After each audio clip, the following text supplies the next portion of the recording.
आजकल काफ़ी क्लाइंट्स जैसे हमारे पास आते हैं, हम तो खैर हॉरोस्कोप्स वगैरह देखते रहते हैं, प्रोफेशनल हैं। तो वहाँ पर एक कॉमन जो सवाल है ना, वो बहुत ज़रूरी आजकल लोन का है। अब आदमी क्या करता है कि हर चीज़ के लिए आजकल लोन ही लेता है, चाहे वो मकान हो, चाहे वो कार हो, चाहे कोई कुछ भी हो, ABC।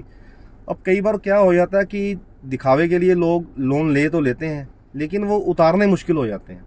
अब ये जो मैं आपको उपाय बताने जा रहा हूँ, इसमें इसको बताने का मेरा मकसद यही है कि अगर किसी ने लोन लिया है, उसे लेना कब चाहिए, और अगर वो ले लिया है तो फिर वो उतरेगा कैसे। क्योंकि ज़्यादातर प्रॉब्लम यही आ रही है कि लोग लोन ले तो लेते हैं, लेकिन उसको उतारने में उनको बहुत दिक्कत आती है। अब इसमें अगर वैसे तो बहुत सारे फैक्टर हैं इसमें, आज अगर एस्ट्रोलॉजी के बारे में बात करूं तो असंख्य पहलू हैं इसके। लेकिन फिर भी जो एक ज़्यादा महत्वपूर्ण जो पहलू है, वो इसमें चंद्रमा का बहुत अहम योगदान है। अब जिसकी भी लगन कुंडली में छठे घर में चंद्रमा होगा, अब जो चंद्रमा है ये हमारे लिक्विड कैश को रिप्रेजेंट करता है, क्योंकि चंद्रमा जल का कारक है और जल धन को रिप्रेजेंट करता है। इसीलिए आपने सुना भी होगा कि कई लोग, वास्तु में भी ये कहा जाता है कि अगर आपके घर में किसी भी तरह का जल का बहाव हो रहा है, जैसे मान लीजिए कोई नल लीक हो गया, कोई आपका वाटर टैंक लीक हो गया, तो उससे क्या होता है कि आप आदमी का खर्चा बहुत ज़्यादा बढ़ जाता है। अब क्योंकि जो जल है ये धन को रिप्रेजेंट करता है, और चंद्रमा इसको, जो लिक्विड कैश है, चंद्रमा उसका कारक है। अब जो छठा घर कुंडली का होता है, ये होता ही कर्जे का है। अब मान लीजिए अगर आपने लोन लिया हुआ है और खुदा ना खास्ता कहीं चंद्रमा भी छठे घर में ही है, अब लोन ले तो लिया है, अब चुकाएंगे कैसे इसको। इसमें एक चीज़ का आपने ध्यान रखना है, जिसका भी लगन कुंडली में छठे घर का चंद्रमा है, उसे किसी भी तरह पानी का और दूध का दान नहीं करना। क्योंकि जब भी छठे घर में चंद्रमा आता है तो ये छठा घर जो होता है पताल का होता है, जमीन के नीचे वाला, यानी कि खारे पानी का है।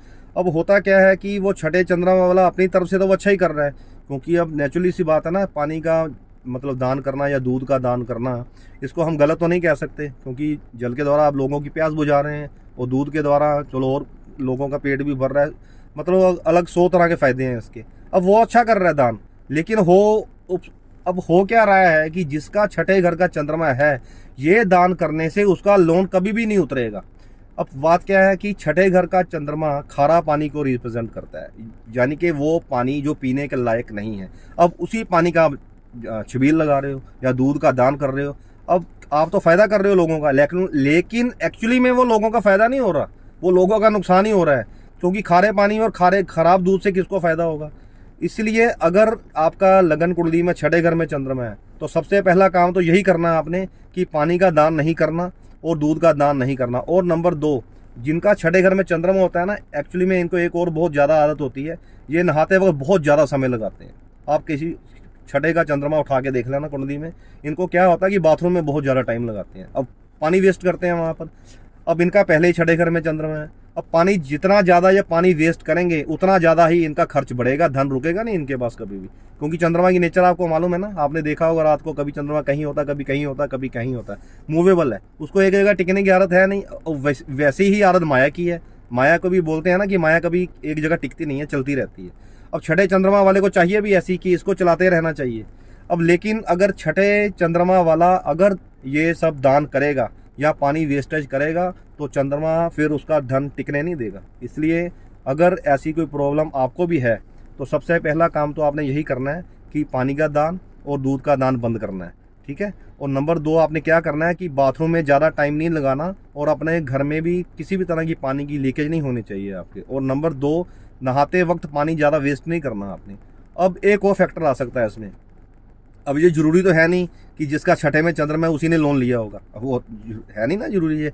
अब और भी कई लोग हैं जिन्होंने लोन लिया होगा, अगर उनको भी ये दिक्कत आ रही है तो उपाय उनके लिए भी यही है, चाहे उनका छठे में चंद्रमा है या नहीं है। अगर आपने लोन लिया हुआ है तो आपको भी ये ध्यान रखना है कि आपने पानी और दूध का दान नहीं करना। जब लोन खत्म हो जाए तो कर दीजिएगा, क्योंकि इसमें क्या होता है ना कि आप खुद ही पैसे को दान कर रहे हो एक तरह से। तो ये सब चीज़ों का अगर आप ध्यान रखें तो लोन के बारे में जो दिक्कत आती है लेने में ले तो लोग लेते हैं, आजकल तो बैंक खुद ही दे देते हैं फ़ोन कर करके, लेकिन चुकाने वक्त भी फिर वो ज़्यादा तंग करते हैं। पहले तो लेने के लिए तंग करते हैं, लोन ले लो हमसे, फिर चुकाने के लिए तंग करते हैं। अब आदमी वहाँ परेशान हो जाता है। अब यहाँ परेशान होने का मतलब क्या है, अगर आदमी जो लोन नहीं चुका पाएगा, नेचुरली सी बात है उसका चंद्रमा वीक होगा। अब चंद्रमा हमारे मन का कारक है, हमारे माइंड को रिप्रेजेंट करता है। सीधी सी बात है, अगर चंद्रमा खराब होगा, डिप्रेशन में आदमी चला जाता है, मानसिक तनाव में चला जाता है। और अगर आपको किसी तरह का मानसिक तनाव भी है तो ये उपाय भी उसके लिए है। तब भी आपने यही करना है कि चंद्रमा और दूध का दान नहीं करना और पानी का दान भी नहीं करना, और नहाते वक्त पानी का जो इस्तेमाल है वो उतना ही करना है जितना आपको ज़रूरत है, फालतू पानी वेस्ट नहीं करना। ये अगर आप प्रिकॉशंस लेंगे तो इससे काफ़ी लाभ प्राप्त होगा आपको।